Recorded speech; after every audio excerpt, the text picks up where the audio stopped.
Hey everybody. So I got a question for you. Have you guys ever wondered how problematic is it or is it normal for me to notice other people when I'm out there walking down the road or driving down the road and I see people? How problematic is it for me to see them? That's what we're going to talk about today. So let's jump into it. Welcome to Beyond the Facade podcast. I'm your host, Luke Gordon, and I'm thrilled to have you join me in this space today. What we're going to be doing is diving deep into the trials and triumphs and truths of seeking authenticity. Becoming your true self isn't about a single action or moment. It's a relentless pursuit, a commitment to self that reveals the rich connection and meaning that our life has to offer. So whether this is your first time tuning in or you're a regular listener, know this: what you're building here goes beyond a conversation. You're here to challenge, to change, and to celebrate the incredible journey of becoming your authentic self. Because when you dare to show up fully, the rewards are immeasurable. So welcome to Beyond the Facade. Let's get started. All right. So everybody, I want to just welcome Stephen Thomas here with me today. He is somebody that I have much respect for. He's a new coach with Choose Recovery Services. He's been coaching men for a while now, and we brought him on because he has a passion for this. He has been, how long have you been coaching, Stephen? I've been coaching professionally for 4 years, and then I used to lead recovery programs in church ministry settings before that for a few years also. So I think it's about 7 or 8 years now. Okay. So he likes to work with men. We call them individuals seeking recovery. So the person that's betrayed their partner or act outside their values compulsively. So the listeners to this podcast. So he likes to work with them. And you mentioned, Stephen, that you like to help men, I'll call it coming into empowerment or receiving some type of ownership. And hey, I want to do this work and I want something different than I have right now. And sometimes it can feel like I'm stuck and I have no power. Stephen, tell us anything that you want guys to know about you or the people listening to this podcast. Yeah, along with saying, hey, I've been doing this for a bit, even though I'm new with Choose, I'd want everyone to know that I have been an individual seeking recovery. And I'm even going to talk today about a concept of sexual health. And I like that phrase because if you think of physical health, like you steward your physical health for your life. So sexual health is also something we steward. It's something woven into our humanity. But I've dealt with myself with problematic, compulsive, I would say unhealthy sexuality in my life. So I come from that background and understand that deeply. And like Luke said, the empowerment piece, I do love working with men, and I also will venture into working with couples, but in the space of helping guys take ownership and being able to see the impact of their behaviors on their partner. And rather than feel like they're stuck in victimhood. And again, I say that as raising my hand. Oh yeah, I know being the victim and I know the dead end of that. So I really love helping guys in that space, taking ownership. And then from a place of ownership, you can actually get into empathy and do some relational repair. So I love that stage. Yeah. And I've been really excited to have you part of the team, Stephen. I know you do good work with the people who you spend time with. So I'm just excited that people are going to get a chance to know you through this content that we're going to cover today. Okay, so the content is going to be around objectification, and you could call it versus humanizing somebody. Stephen, where would you like us to start? I think defining objectification is really important as a starting point personally. And I would say that the way I define objectification is that when we assign value to an individual based on their physical appearance. Okay. All right. You want to talk more about that? Because I liked your definition. Yeah. What's interesting is that's different than noticing that someone is attractive. I think everybody on the planet notices that people are attractive. But when we begin fixating on thinking about how attractive a person is to us or not, when there's a habit, or maybe you just notice how attractive, maybe you constantly think like that those are indicators that there's an objectification issue. And yeah, you're placing value. They're receiving more or less attention based on physical appearance. And that's like you've already talked about the roots and stuff. That's typically indicative, one, of some root issues going on. But also, I like to talk about doing our recovery in a partner-sensitive way. So let me put it this way, my goal as a husband is to deliver my sexual attention to my wife only, and everybody else is relating to them properly. And that's, again, where objectification comes in. So other women would be mothers, sisters, daughters. Other men would be fathers, brothers, sons. But only one person gets to be my wife. And typically you find that partners, female partners especially, want all of that attention. They don't love it shared and scattered. So again, this becomes an issue even just from relational repair standpoint, right? This is good. Can I add to your definition? Is that okay? Yeah. I just want to build on it with you because Yeah. I love the way you phrased it. So I want to add to it, like, it's the objectification. It involves like reducing a person to a specific use. That's going to give me the benefit, right? I'm going to have the benefit. So they're going to pay the price. And I just like to talk for a second about the price that's paid with objectification. Because I got to tell you, in my journey, I didn't think I really hurt anybody. I know that some of it did, but if it was a stranger or something like that, it didn't really. And I think one of the things we can best do to learn about objectification is be able to put ourselves in the shoes of that other person. And sometimes that can be hard as men because we're like, man, I'd actually, okay, so bear with me on this one. This isn't like, You know that, yeah, I know, right? Well, I'm curious. This is where you think I'm going, but I'd like to be objectified. I would love it if somebody took me in for my looks, right? Yes. Man, if I got catcalled or something like that, that would be amazing. Yeah. I think that's just how much I'm missing a part of the picture. So I wanted an example that can help illustrate what objectification feels like, knowing that if I talk about sexual objectification, even with everything that I've learned, I'm still going to miss some pieces because we kind of need somebody that's the opposite sex to be here to really give us like a good look at sexual objectification. But anyway, I was going to give an example, but do you want to say something on that, Stephen, before I do? I'll just say you're already hitting on the root issues. Okay. For me, it's helpful to think about what I'm saying yes to and the goodness in what I'm saying yes to rather than trying to avoid a behavior. So what I found is my desire, like you said, for people to actually objectify me. It's certainly one, I do objectify myself. I've struggled with insecurities about my physical appearance. So the idea that within objectification is we're gaining identity, we're gaining status. I actually call this, you hear of inner child work, I call this the inner high schooler, where it's like, I want to associate with the cool people. If you're kind of defining who's cool by who looks good, it actually shows you have an insecurity present.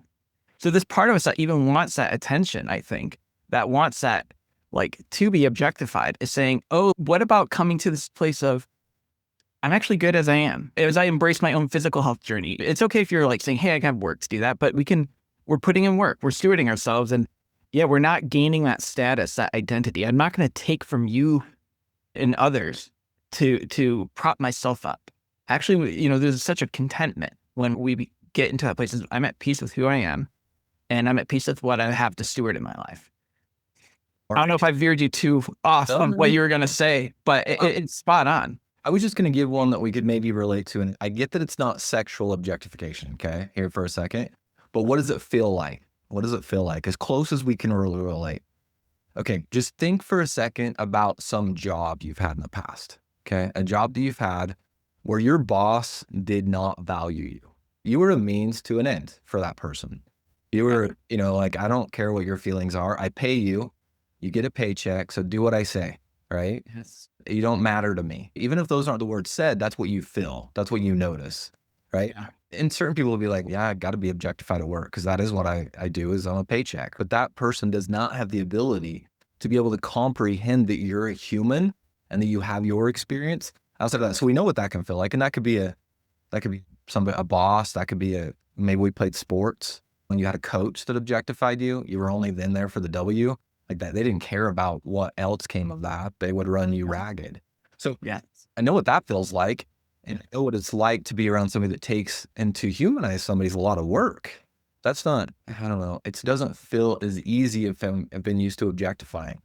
And there's this entitlement that comes with objectification. So anyway, that was just a shot, one example. I love it. To Stephen in this, but anyway, thoughts on that? No, you're spot on. And, all of this is very dicey again, because, right, to notice attractive people doesn't mean you're objectifying, right? And actually to feel good if somebody compliments your physical appearance isn't a bad thing. But you're right. This idea of assigning value to a person based on appearance, and then what you brought up, it's sort of, you could assign a value to a person based on their performance at work, and then you can overwork them to the means of, hey, again, like the boss employee thing, that boss wants approval from his boss. So he's going to use that employee that's showing up and doing the job and ruin their life to prop himself up. Yeah. Sucks. The one that I was also thinking of is who does objectification actually hurt? Does it hurt a stranger? Yeah. I'm walking in, if I'm in a grocery store and I see an attractive person, if I objectify them, what if they're not even aware of it? Does it even hurt them? And I wanted to share with you a story that I have permission to share from women that are around objectification. And their experience is, because what does the world teach us? The world teaches us that women dress for attention. They dress to be noticed. They dress to be liked. And I'm not going to be so black and white to say that never happens, or that's not even the case. Yeah. There is this, as a man, I'm taught that happens for a reason. That's just a form of objectification. So what I've learned from the women I've been around that have been objectified is that they notice that when they're in public and men are in their space, maybe not even talking to them, but looking at them and staring at them, they feel taken from. Something is taken from them. And I got to tell you, it was hard for me to see until I started to really do my work. And the reason it was because I had to be not in awareness around that. Any thoughts on that, Stephen? Yeah. I talked about when people listen to me, they're going to hear me use the phrase sexual health a lot. And I love that phrase because it encompasses more than problematic, compulsive, unhealthy sexuality in our lives. But what about our ability to bond and connect and develop real intimacy in an exclusive relationship and then get to sexual intimacy outside of that? And then also, what about this idea of properly relating to everyone else instead of taking from everyone else, right? So the point is, what I hear from you, Luke, is on your journey into sexual health, if you're thinking of sexual health, if this is shared between me and my wife, how do my behaviors impact her?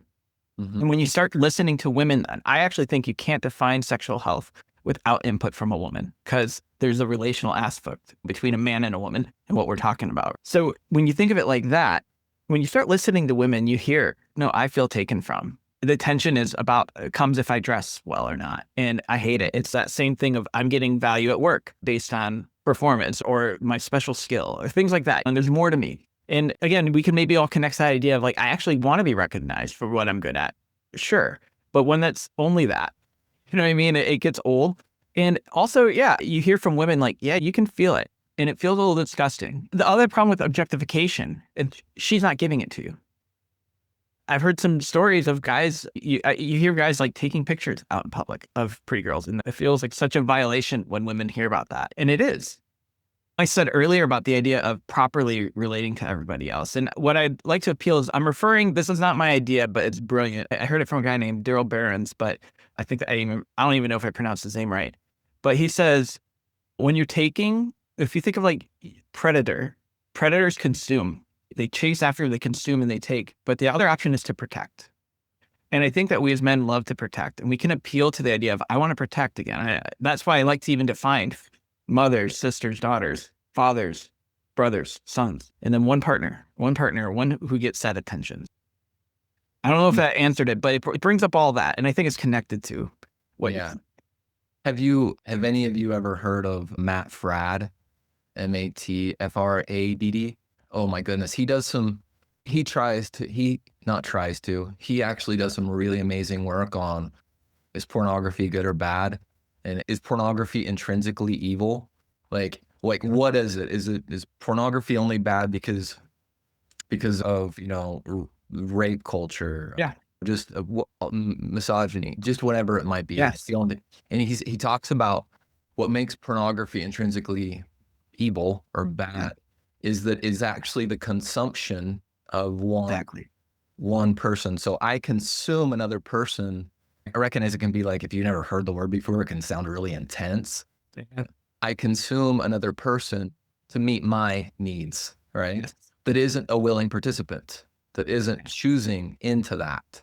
100%. That's what makes pornography, outside of all those other things that you name them, at the bare root, harmful and destructive. We're going to take a quick break for a moment. I want to let you know of some things that we have coming up at Choose Recovery Services. Hey friends, it's Hallie Roderick here, and I wanted to personally invite you to an incredible opportunity coming up this summer. From July 8th to 11th, Luke Gordon and I will be co-facilitating a Help Her Heal intensive for men in Spanish Fork, Utah. And if you're a man who's serious about rebuilding trust, creating emotional safety, and doing the deep work of repair after betrayal, this space is created specifically for you. This 4-day intensive is not a lecture series. It's a deeply experiential process designed to help you feel the shift, not just understand it intellectually.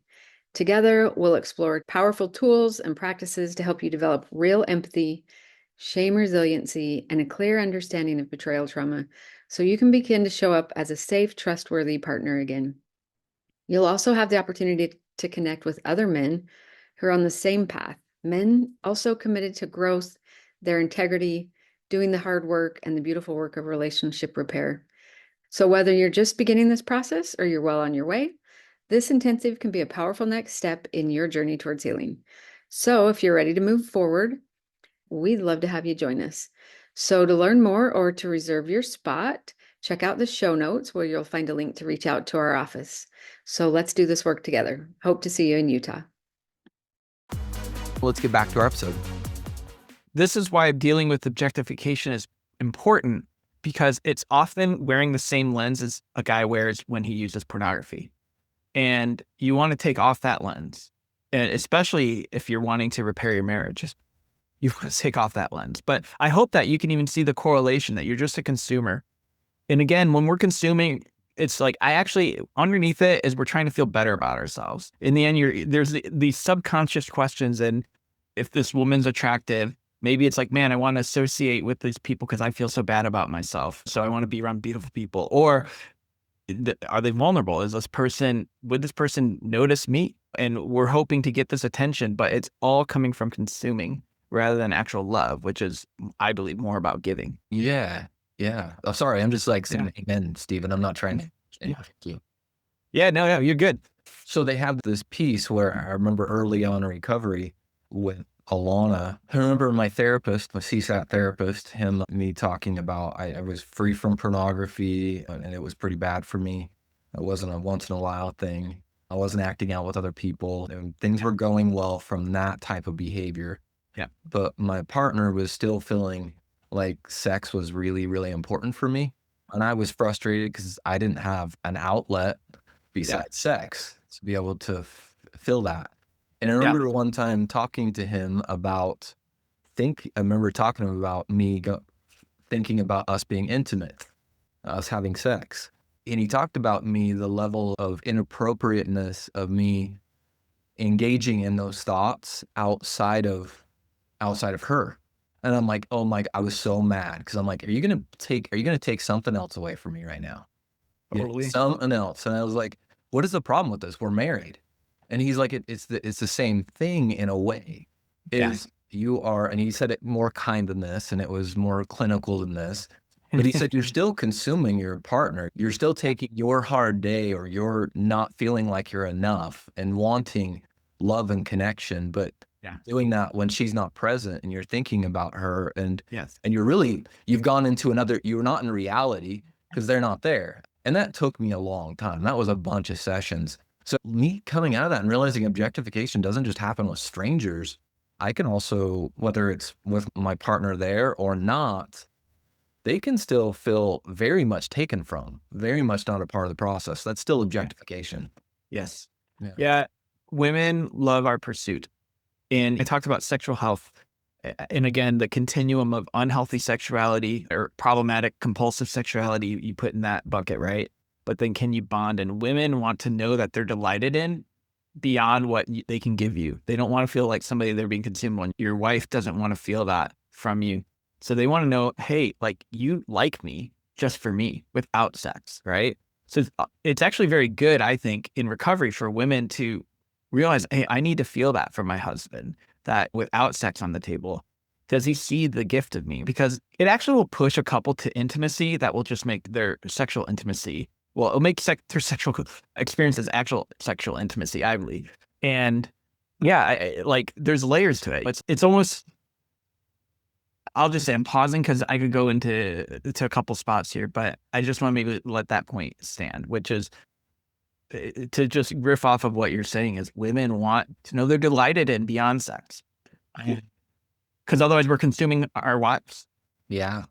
And that's the part that I wanted you to kind of speak more of is, so what is the intimacy about? And that's just the more of, they want to be involved and have, I like the word consent.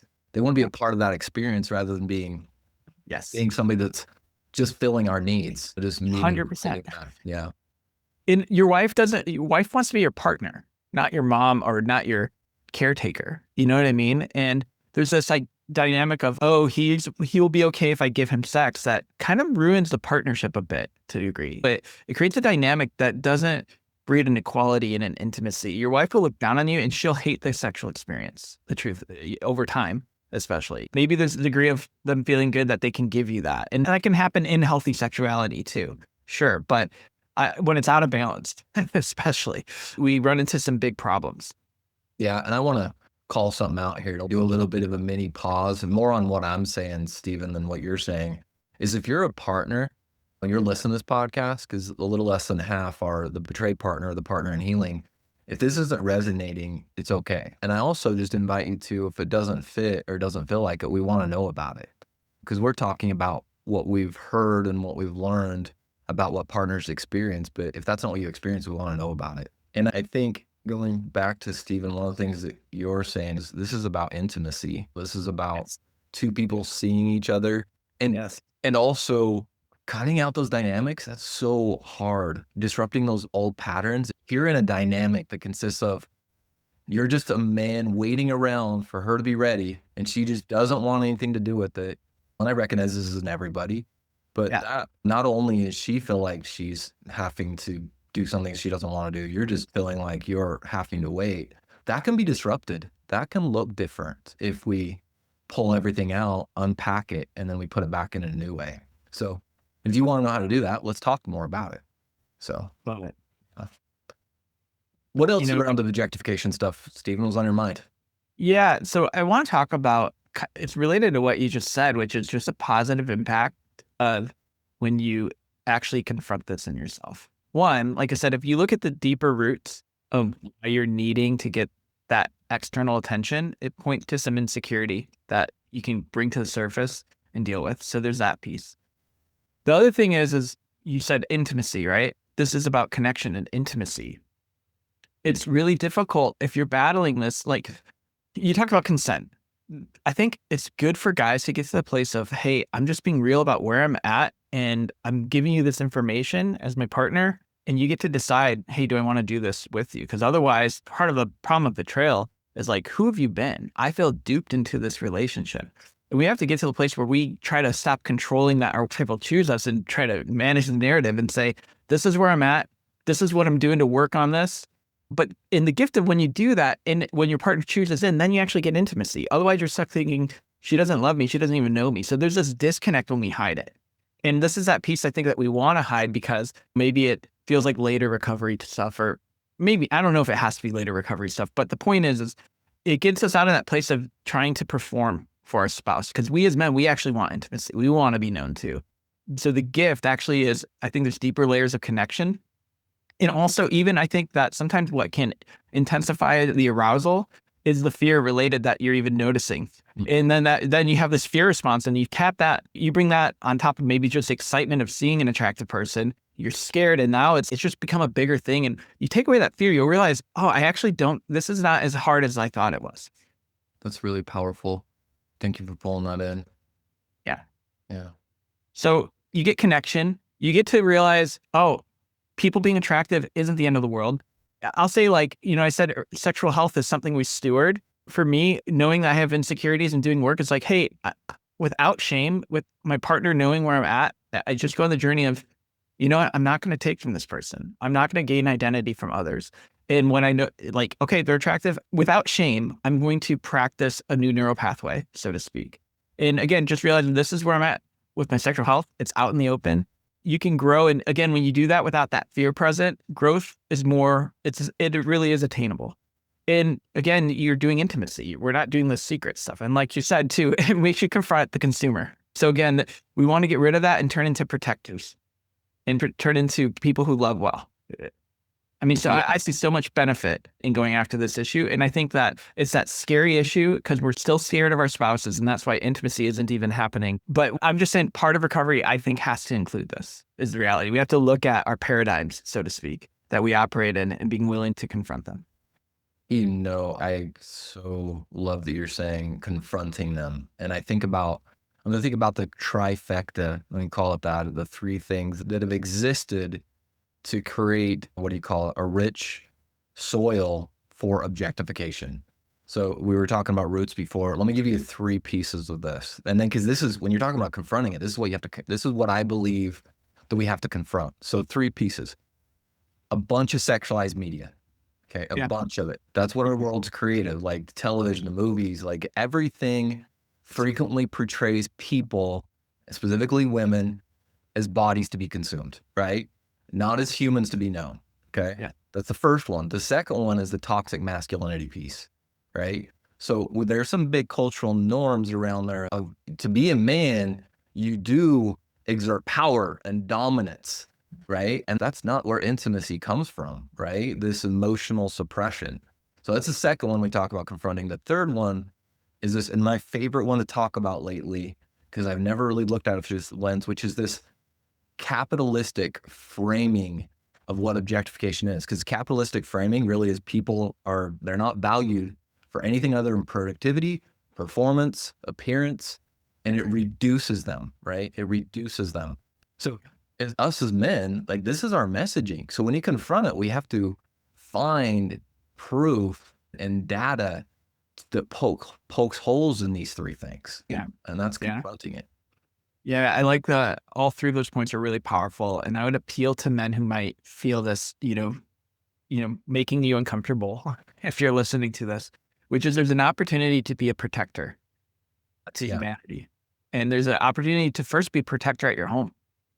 And the truth is, when you step into that role, you're creating environment that will actually allow your spouse to heal. And there's beauty. It feels good to feel like a protector. I think we all want to feel that. And the other thing that stood out to me from what you just said, Luke, is just because it's common doesn't mean it's healthy. So yes, it's common that culture is just littered with objectification and teaching us and training us to objectify. But look at the fruit of culture. Look at the fruit of relational health in our culture. Look at the fruit of violence in our culture, right? If you can't see the humanity, doesn't that perpetuate more violence? And so this is important. This is an important place. I'll say this kind of goes back to one of my core reasons why I am in this space. Obviously, I know recovery from a personal standpoint, but I just think we solve society's problems if men can go home and be good husbands and fathers. Yeah. Can I give you, Stephen, can you tell me what you think about this? Sure. You keep using the word protector, and I keep thinking of going back to old language and old ways of thinking in this protector definition, okay? If I was listening earlier on, it would mean I need to be stronger and tougher and more masculine and all those things. And I just want to invite the protector technically is coming from a place of strength to empower other people. I love that. Because if I'm a protector, what I do with my daughter, right? If I'm going to stop objectification, what I'm going to do is I'm going to go, hey, so can we talk about what this all looks like? Which is, hey, you're not your body, like you have more worth, and what is that? But also, like, consent, like offering up, like asking whether they want physical touch, like a hug or a love. Protecting comes from a place of empowering, or with my partner. Yes. Like, what do you need? Do you not need sex right now for a period of time? Empower somebody. That's how I protect them. I love that. I think you're hitting on a core thing here, which is, you don't get like bigger and protect. I'm appealing to the part of us as men that we love feeling big, but it actually looks like humbling yourself to empower others. Because if I'm secure in who Stephen Thomas is and secure where I'm at in my life process, I got problems. I got areas I'm growing in. But if I'm just secure, that's all okay. Then I like to say, if I'm truly secure in my masculine identity, I don't need to prove it to everyone. So true. I love that. I love that. So it becomes about, empowering others. It becomes about taking ownership of my shortcomings when I impact others poorly. It's that humble path, truthfully. And it's actually really freeing, because the truth is, deep down, we all know we're full of it. in the sense that we all know we have vulnerabilities. It's really, I don't want to say full of it, but we all know nobody's perfect. You know what I'm saying? We all know our shortcomings. We all know our weaknesses. We all know our insecurities. That's so good. I could probably go forever with you, Stephen. Like, I could just keep talking and talking. We tend to do like shorter podcasts, and this is going to be a little bit longer, and that's good. I'm glad that happened. So, Stephen, there's still more to talk about in objectification, but I just want to thank you for coming. I'm excited to have you back again in the future. And I'm excited for y'all to get a chance to spend time with Stephen, whether it's in one of our groups or whether it's in individual work. And I just invite you to, if you feel like there's something there, we all do consults. So you get a chance to just meet us and say, hey, what's it like to spend time with you and talk about stuff? So, Stephen, just want to say thank you. Do you have any closing messages for anybody that you want to say? I would just say that, at least for me, to acknowledge these, like, even objectification issues, like, I just know I felt free from porn. And I was happy about that. But then doing objectification, it brought up the fear. Am I going to be rejected by my wife, by others? Who am I going to be rejected by? It can be scary. There's a great quote I heard. I don't know who originated this, but everything you want in life is on the other side of fear. So the fear of becoming known and looking at the paradigms you're in and looking at even taking ownership of, gosh, I've been a consumer. That's predatory. I'll just say that kind of humility that's the guy I respect. And there's freedom in bringing it to the surface and dealing with it and being known and working on it and then actually getting chosen into by those people that you thought would reject you. That's what we're all chasing. Yeah. Thank you for saying that. Okay. All right. Well, it's good to spend time with you all. Take care. I'm looking forward to talking to you next time. See ya. Are you a woman carrying trauma in your body, tension, discomfort, and that tightness that just won't quite release? This is Holly Roderick, and I would like to invite you to join us this August 26th through 29th in Spanish Fork, Utah, for Revive and Thrive, a 4-day somatic healing intensive designed exclusively for women ready to reclaim their bodies. Guided by expert therapists, coaches, and body-based specialists, you'll learn to uncover where trauma lives in your body and gently release it through somatic practices like art therapy, breathwork, brain spotting, energy healing, mindfulness practices, and therapeutic immersion in nature. It's more than just an intensive. It's a sacred sisterhood where you'll process emotions, rebuild resilience, and come home to yourself, physically, emotionally, and spiritually. If you're ready to step fully back into your life with freedom and strength, visit the show notes to learn more and to register. Hey, thanks for joining us today. If this is something that you connected with, I'd love to meet with you more and talk about it. So what you can do is go to chooserecoveryservices.com or check the show notes. And there what we can do is set up a quick conversation to meet. Thanks so much for listening to Beyond the Facade, where we unmask the authentic self.